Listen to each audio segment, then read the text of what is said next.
नमस्कार, जय जोहार। साथियों, जागो पंच में आप सभी का बहुत बहुत स्वागत। आज मैं आपके लिए बहुत ही बेहतरीन और महत्वपूर्ण वीडियो लेकर आया हूं। तो साथियों, आज आप इस वीडियो में देखेंगे कि ब्राह्मण न्यायप्रिय नहीं होता।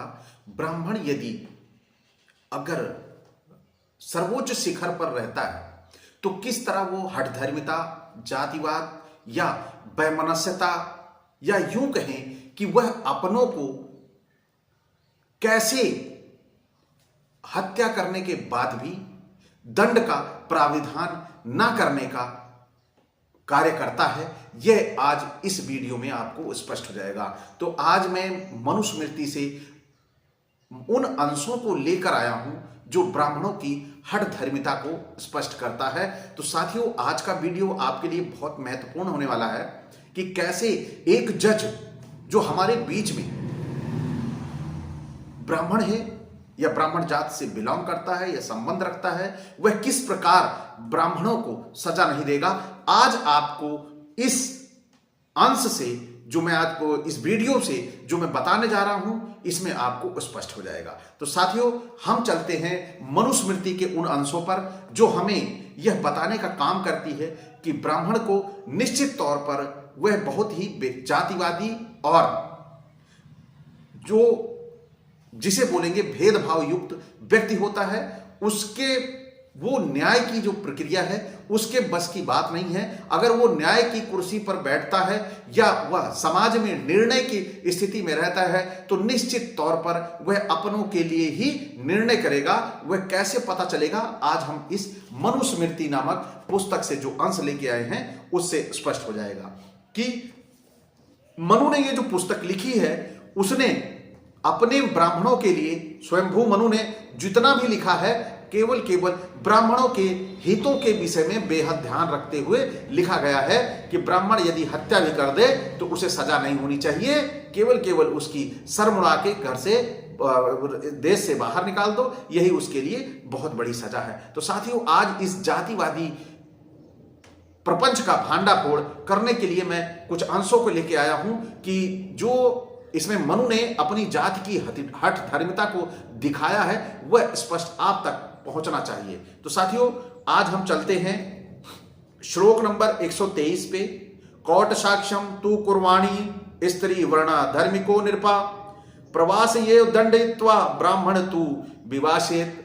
यानी क्षत्रिय, वैश्य और शूद्र यदि मिथ्या साक्षी दें तो, क्षत्रिय, वैश्य और शूद्र यदि मिथ्या साक्षी दे तो धार्मिक राजा उन्हें दंड देकर देश से निकाल दें।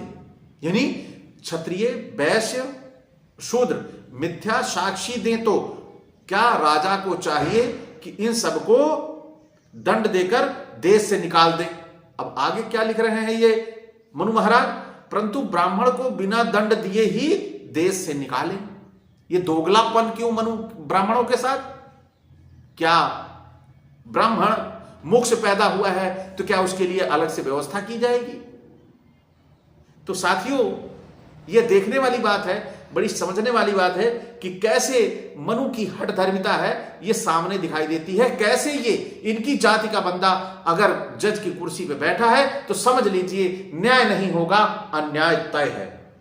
आगे फिर 10 स्थानानि दंडस्य मनु स्वयंभुव ब्रवीत त्रिषु वर्षेणु यानी शूरक्षतो ब्राह्मणो व्रजते। यानी स्वयंभू मनु ने क्षत्रिय आदि 3 वर्णों को दंड देने के लिए 10 स्थान कहे हैं, परंतु ब्राह्मण अक्षत शरीर से जा सकता है। तो साथियों, आप सभी देख रहे हैं जागो पंच, और जागो पंच आज लेके आया है कि ब्राह्मण न्यायप्रिय कभी नहीं हो सकता। ब्राह्मण अगर न्याय की कुर्सी पे बैठा है तो निश्चित तौर पर यदि लड़ाई क्षत्रिय और ब्राह्मण में हुई है तो ब्राह्मण का पक्ष लेगा, क्षत्रिय को दंड दे देगा। और इसी तरह वैश्य शूद्र के साथ भी अप्लाई होगा। तो क्योंकि ये अप्लाई आप सीधा मनु कह रहा है कि हमारे ब्राह्मणों को सजा नहीं मिलनी चाहिए, हमारी जाति को सजा नहीं मिलनी चाहिए, भले ही वो कितने कुकर्मी और कितने ही कातिल दुष्ट प्रकृति के हों। तो साथियों आइए और कुछ श्लोक हैं जो स्पष्ट करते हैं कि कैसे इन्होंने अपनी हठधर्मिता को, मनु ने अपनी हठधर्मिता को, अपनी जाति को सुरक्षित रखने के लिए मनुस्मृति का विधान बना लिया।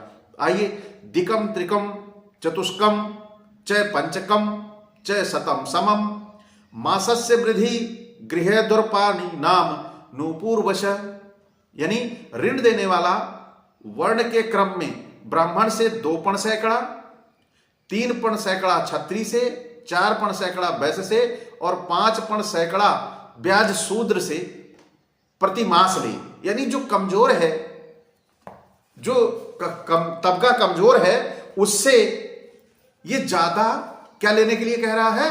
ब्याज लेने के लिए कह रहा है। तो ये कहीं से आपको ऐसा लगता है कि यह न्यायप्रिय होगा? अगर यह न्यायप्रिय होता तो निश्चित तौर पर जो कमजोर है, जो शूद्र है, उससे ज्यादा ब्याज लेने की बात करता, उसे तो ब्याज में छूट देने की बात थी। तो यहां पर ब्राह्मण शूद्रों के लिए कभी भी हितकर नहीं हो सकता। ब्राह्मण शूद्रों के लिए विष के समान है।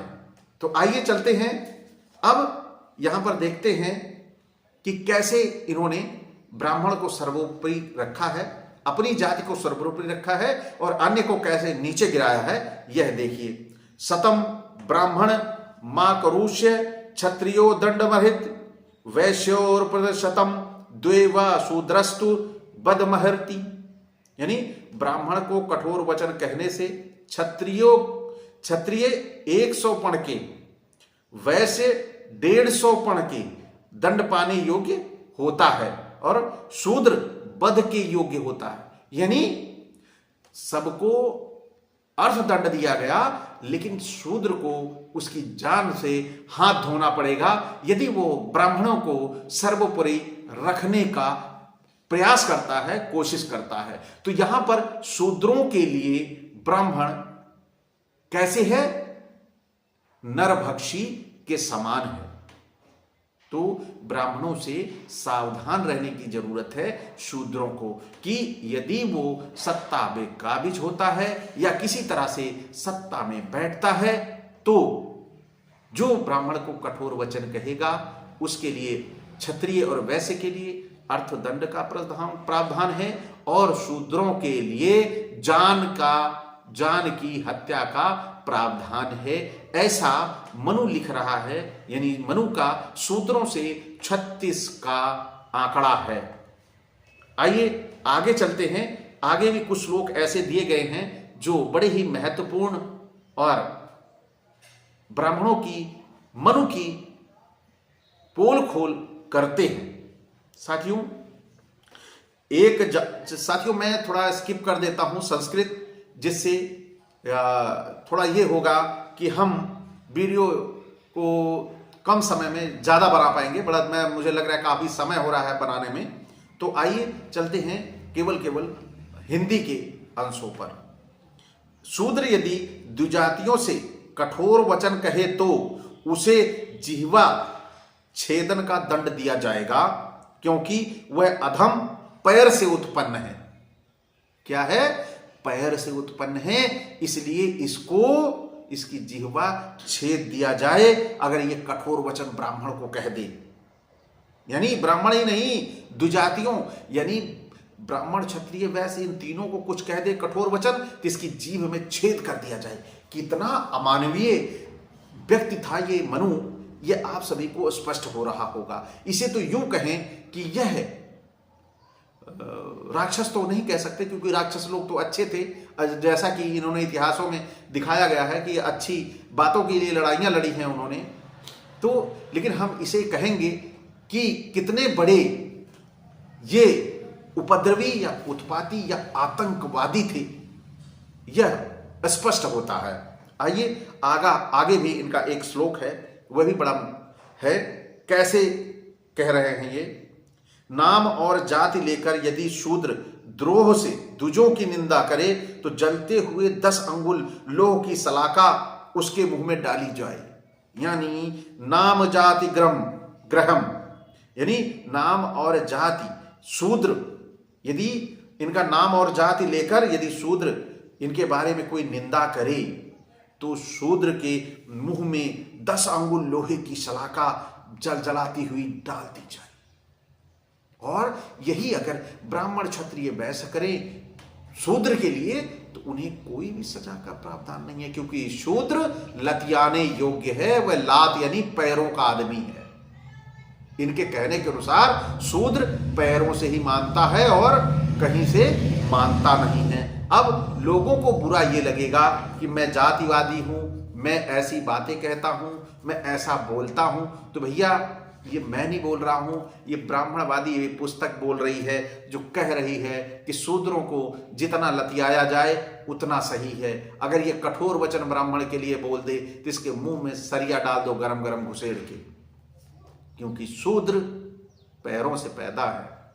तो मैं शायद उसी श्रेणी में आता हूं, तो मेरी भी अभिव्यक्ति इनके लिए होगी और मैं इनकी इस अंधविश्वासी और पाखंडी दुनिया को नेस्तनाबूद करने के लिए जब तक सांसें हैं तब तक कार्य करता रहूंगा।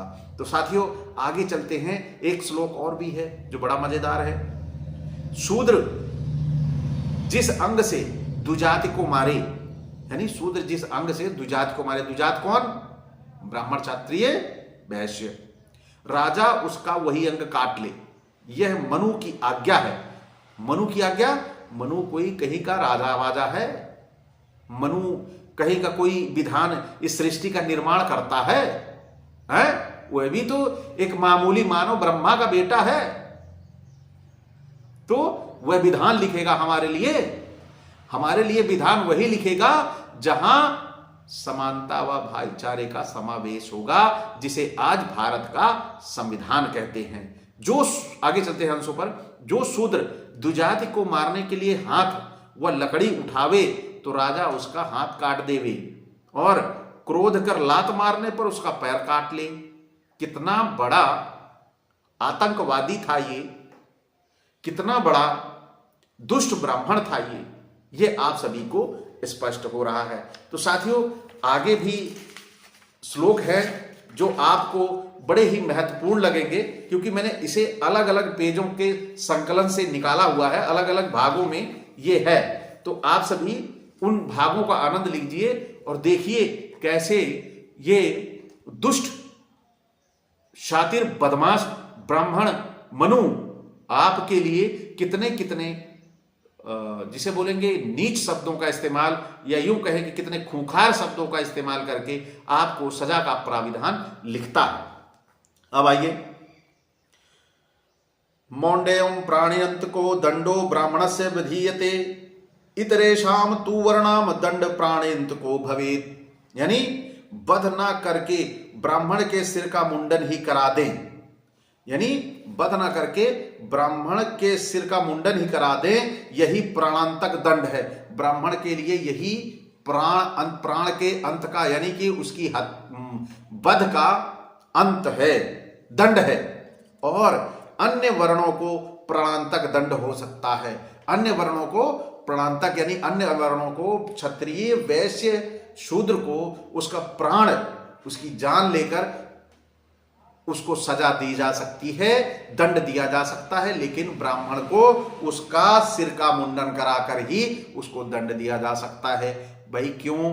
तुम मुख से पैदा हो तो तुम्हारे लिए इतने बड़े बड़े प्राविधान, और जो अन्य शरीर, क्या ब्रह्मा जी के अन्य शरीर में कोढ़ या खाज हुई थी, जो वो जो पैदा हुए हैं उनको सजा ना दिया जाए? अगर आज पैर को हटा लिया जाए तो ब्रह्मा विकलांग हो जाएंगे।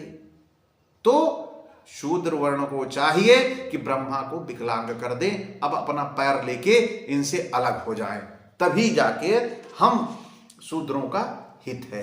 तो साथियों अब मैं कुछ उन श्लोकों को लेके आ रहा हूं, अंतिम श्लोक हैं। मैंने कोशिश की, अगर मैं संस्कृत भी पढ़ता तो वीडियो बहुत लंबा बनता, लेकिन बड़ी मजेदार बात है कि बहुत ही कम समय में ये वीडियो तैयार हो गया और 2 श्लोकों में मैं अपनी बात को समाप्त करूंगा। अब इसमें क्या लिखा है? 417 श्लोक नंबर है 8वें अध्याय का। ब्राह्मण निसंदेह शूद्र का धन ले सकता है। ब्राह्मण निसंदेह शूद्र का धन ले सकता है, क्योंकि उसका निज धन कुछ भी नहीं, सब धन उसके स्वामी का है। यानी शूद्रों का स्वामी ब्राह्मण है, और वह कभी भी जब उसका दिल करेगा, चाहे उसकी पत्नी ले जाए, चाहे उसकी बहन बेटी ले जाए, चाहे उसका धन ले जाए, ये सारा उसके स्वामी का है। अगर मुझे किताब आज मनु की तरह मैं भी अचल स्मृति लिख दूं, तो इन ब्राह्मणों के पैजामे गीले हो जाएंगे। लेकिन मुझे भारत के संविधान पे विश्वास है, इसलिए मैं केवल इनके इस लिखे हुए विधान का बहिष्कार कर सकता हूं और इसके बारे में अपने लोगों को जागरूक या आगाह कर सकता हूं कि ब्राह्मण को जब तक आप इसके ब्राह्मणवाद से समाप्त नहीं करेंगे, तब तक हम शूद्रों, यानी जिन्होंने जिसे हमें शूद्र बनाया, हम लोगों का भला निहित नहीं हो सकता। अब यहां पर अंतिम मैं श्लोक पढ़ के विदा चाहूंगा। राजा को चाहिए कि वैश्यों को और शूद्रों को बलपूर्वक अपने अपने कामों में लगा रखे, क्योंकि इनके अपने अपने कार्यों में न लगने से इस जगत में बड़ा धुंध मचाते हैं धन के मद से। यानी शूद्रों के पास यदि धन आ जाता है तो वे बड़ा ही धुंध मचाते हैं, शोर मचाते हैं और ये लोगों को परेशान करते हैं। इसलिए राजा इनको हमेशा काम में लगा के रखे। तो साथियों, आज मनु का ये विधान आप सभी को कैसा लगा? अगर अच्छा लगा हो तो लाइक करें। साथ ही जो हमारे नए साथी देखते हुए आ रहे हैं वो चैनल को सब्सक्राइब कर लें और साथ ही बेल आइकन की घंटी भी दबा लें, जिससे हमारे वीडियो का नोटिफिकेशन आप तक त्वरित गति से पहुंच जाए। इसी के साथ आपसे विदा, इसी अपेक्षा के साथ कि आप सभी पाखंड व अंधविश्वास से दूर होंगे। जय भीम, जय मंडल जी।